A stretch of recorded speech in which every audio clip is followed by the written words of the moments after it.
It's Valentine's Day, and that gives us the perfect segue to talk about wrestling. What? Have you gone simple? No, I'm serious. Wrestling and Valentine's Day go hand in hand. Oh, that's it. I'm definitely calling the doctor now. Look, aside from having an excuse to dress like Brother Love... You're not dressed like Puff Daddy. Now, Valentine's Day does work as a substrate to talk about many topics, such as, well, the St. Valentine's Day Massacre, which was the name of one of the last in-your-house pay-per-views for the WWF, and was also the exact same name as a supercard show held in Japan, which was also held on the exact same day in the exact same year. I could also use this as an excuse to talk about the Hart family as well. But if I were to talk about a famous last name in wrestling in honor of this holiday, well, there could only be one. And that's the topic of this episode, because today, Dave knows the Valentine Family. Now, there have been many wrestlers to go by the last name of Valentine, especially in the independent scene, from Eddie Valentine to Mitch Valentine. But today, I want to focus on the members of the Valentine family that most people think of when they hear the name Valentine in pro wrestling. So, with that being said, let's get started. Alright, how about we start with Buddy Roberts? Wrestler Dale Hay, also known as Buddy Roberts, also known as Dick Roberts, also originally debuted by the name of Dale Valentine, and he was portrayed as the brother of another Valentine who we will get to in a little bit. Now, Dale did a lot of work for the AWA before moving into the NWA Tri-State, which was booked by Bill Watts. Cowboy Bill was looking to create a brand new tag team using the experienced wrestler of Jerry Brown and wrestler Jack Donovan. However, Donovan left the promotion after a dispute, leaving Jerry without a partner. But Bill Watts would not be deterred, and he still wanted his tag team, and therefore booked Dale to take Donovan's place. Together, Jerry Brown and Dale Valentine, who was now using the name Roberts, became the very first incarnation of the Hollywood Blondes. That's right, Steve Austin and Brian Pillman were not the first. Now together, the OG Hollywood Blondes would gain the services of manager Oliver Humperdinck and would win a litany of tag team gold before splitting up. But Dale was far from done, because after his split from Hollywood, Dale would find his southern roots as he teamed up with two other country boys, Terry Bam Bam Gordy and Michael P.S. Hayes, and together they formed the Fabulous Freebirds. And the rest is history. Moving on, as previously mentioned, Dale Hay became Dale Valentine, so he could be billed as being a kayfabe brother with another Valentine. Who was that Valentine? Well, he was John Wieniski, better known as Johnny Valentine. Now, Johnny is the Valentine that really started it all, but he did a lot more than just popularizing the famous moniker. Johnny believed that wrestling should look as real as possible, so he demanded that his opponents hit him as hard as they could. For real. Thus earning him a reputation as being one of the toughest men in the business.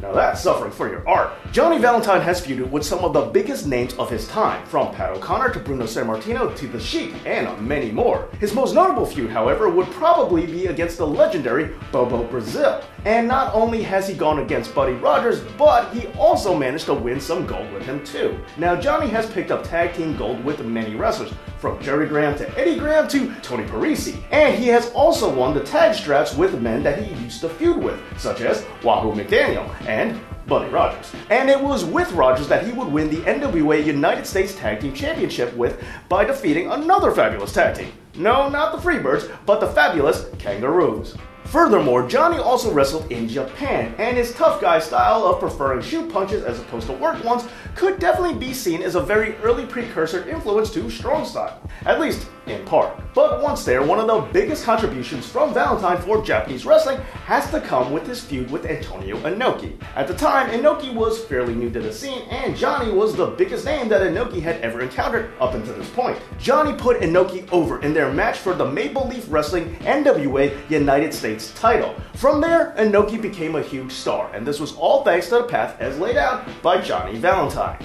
Now, Johnny would continue to wrestle all over, even wrestling matches for the WWF, the company that would eventually become the WWE. However, everything changed in 1975. As further proof of how tough Johnny was, alongside David Crockett, Bob Rogers, Tim Woods, and Ric Flair, Valentine would survive a plane crash. Sadly, this crash would severely injure those on board, and it would effectively end the career of Johnny Valentine.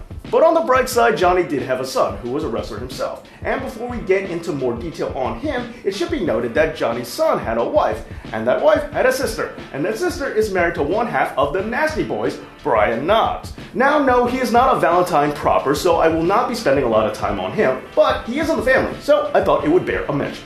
But as I was saying, John Winniski had a son, Jonathan Winniski, better known by the wrestling name of Greg the Hammer Valentine. Greg was trained in part by the legendary Stu Hart, as well as training with his dad's old rival, The Sheik. And initially, he had no desire to take his father's famous last name, preferring to make it on his own. He originally went by the name of Babyface Nelson and then changed his name to Johnny Fargo when he teamed up with Don Fargo. Greg continued to wrestle all around the country from Buffalo to Cleveland before finding a home in Texas. Eventually, after splitting from Don, Greg entered the Florida scene where he would take on the name Johnny Valentine Jr. After this, he would stop playing his father's son and instead play his father's brother. And so, instead of being Johnny Valentine Jr., he became Greg the Hammer Valentine. The character of Greg Valentine would start out as a substitute for his dad, who was getting on in years. Greg would also, like his dad, wrestle in Japan, and he did so with one of his dad's old rivals. That's right, Antonio Inoki, in an almost pay-it-forward kind of way.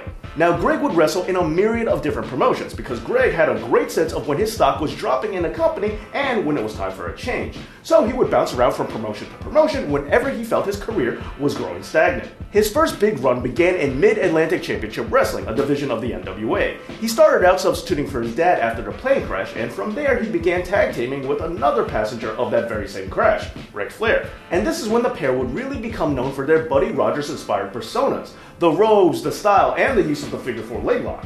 Although Greg was first promoted for his elbow drop, which he would break boards with in demonstrations to show just how powerful he was. Now, together, Ric Flair and Greg Valentine did quite well, first capturing tag team gold with the NWA World Tag Team titles by thoroughly defeating the Minnesota Wrecking Crew in what would be a brutal back-and-forth feud. Now, eventually, Valentine would begin feuding with Wahoo McDaniel over bias officiating from Wahoo, who was serving as a special guest referee, costing Greg and Ric Flair their titles. This would eventually lead to Greg Valentine breaking Wahoo's leg and sporting a shirt that advertised as such. From there, he had a short stint in the WWF, followed by a return to Mid-Atlantic where he tried to reform his team with Flair. Now, they did eventually reconcile, but only to enter a feud over Flair's US title. And Valentine did win that US belt off of Flair in 1980, but the WWE does not recognize this win for some reason. But fear not, because he has plenty of other wins that are acknowledged by the WWE along with a lot of other wrestling organizations. Throughout his career, he has amassed over 40 championships across multiple companies, including future United States Championship wins and a WWF Intercontinental Championship that he won off of Tito Santana after rejoining the WWF. He went back to the company because he believed in Vincent Kennedy McMahon's vision of a nationalized wrestling scene. Also, among his many titles, he became a WWF Tag Team Champion as part of the Dream Team with Brutus the Barber Beefcake. Unfortunately, he was never champion with the Honky Tonk Man and their tag team Rhythm and Blues. What a shame. Oh, and also, Greg the Hammer Valentine is an inductee in both the Pro Wrestling Hall of Fame and the WWE Hall of Fame. Well, there you go, just a little bit of insight on the Valentine family, but what did you think? What are some of your favorite Valentine moments? Let me know down in the comments. And have a happy Valentine's Day, and thank you so much for getting me up to 10K. Thank you so much, I couldn't have done it without you. So keep it here, and let's look forward to even more. Thanks again for watching, and this has been Dave Knows.